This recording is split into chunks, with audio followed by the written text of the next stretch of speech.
Hi guys, ഞാനൊരു മീൻകറിയുടെ video ആണ് കാണിക്കുന്നത്. ഇവിടുത്തെ അമ്മ നല്ലതായിട്ട് മീൻകറി വെക്കപ്പോൾ ഒന്ന് ഷെയർ ചെയ്യാമെന്ന് കരുതി. ചട്ടി ചൂടാകുമ്പോൾ ആവശ്യത്തിന് എണ്ണ ഒഴിച്ചിട്ട് നെടുക്കി കയറി ഇഞ്ചി ഇട്ട് നല്ലതായിട്ട് മിക്സ് ചെയ്യുക. പിന്നെ അതിലേക്ക് ചെറിയുള്ളിയും വെളുത്തുള്ളിയും കറിവേപ്പിലയും കൂടി ഇട്ട് നല്ലതായിട്ട് മൂപ്പിച്ചെടുക്കണം. അതൊന്ന് വാടി വരുമ്പോഴത്തേക്ക് അതിലേക്ക് 1 table spoon pepper powder, 1/2 teaspoon ഉലുവാപ്പൊടി ഇട്ട് നല്ലതായിട്ട് മിക്സ് ചെയ്യണം.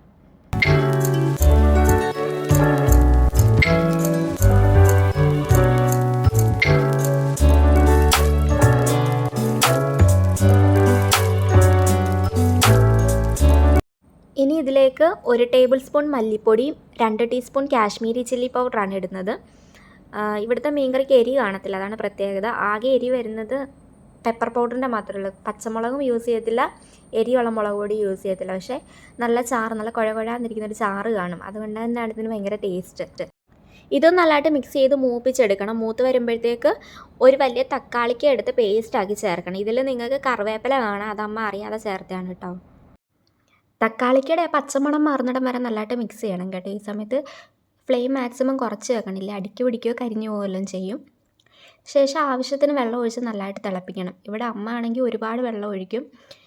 ഇതിപ്പോൾ ആദ്യം ഒന്ന് മിക്സ് ചെയ്തതിന് ശേഷം അമ്മ വീണ്ടും വെള്ളം ഒഴിക്കും. അങ്ങനെ വെള്ളം ഒഴിച്ച് മാക്സിമം വറ്റുന്നിടം വരെ നല്ലതായിട്ട് തിളപ്പിക്കും. ആദ്യം ഒഴിച്ച് ആ വെള്ളം ഒന്ന് ചൂടായി വരുമ്പോഴത്തേക്ക് നമ്മൾ ആവശ്യത്തിന് ഉപ്പ് ഇടണം കേട്ടോ. ഇവിടെ അമ്മ ഉപ്പിട്ടിട്ടുണ്ടായിരുന്നു, പക്ഷേ ക്ലിപ്പിൻ്റെ നിന്ന് മിസ്സായിപ്പോയി. പിന്നീട് നമുക്ക് ആവശ്യത്തിന് വേണ്ട ബാക്കി വെള്ളം ഒഴിച്ച് തിളപ്പിച്ചെടുക്കണം. വെള്ളം തിളച്ചതിന് ശേഷം കഴുകി വൃത്തിയാക്കിയ മീനിട്ട് നല്ലതായിട്ട് വേവിക്കണം. ഇവിടെ ഇപ്പം ചെറിയ ചൂരയാണ് എടുത്തേക്കുന്നത്, തൊലി കളഞ്ഞൊക്കെ എടുത്തിട്ടുണ്ട്.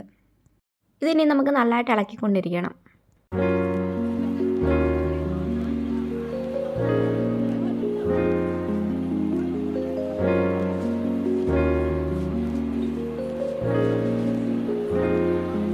ഇനി ഒരു പീസ് കുടംപുളി എടുത്ത് കഴുകി വൃത്തിയാക്കിയിട്ട് വെള്ളത്തിലിട്ട് കുതിർത്തിട്ട് അത് ചെറുതായിട്ട് മുറിച്ച് മീൻ്റെ അകത്തിട്ട് നല്ലതായിട്ട് ഇളക്കണം.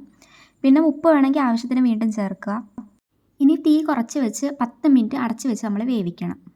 10 മിനിറ്റ് കഴിഞ്ഞപ്പോഴത്തേക്കും നമ്മുടെ മീൻകറിയൊക്കെ നല്ലതായിട്ട് തിളച്ച് വന്നിട്ടുണ്ട്. ഇതിനി ഒരു 5 മിനിറ്റ് മൂടി മാറ്റി വെച്ച് തിളപ്പിക്കണം.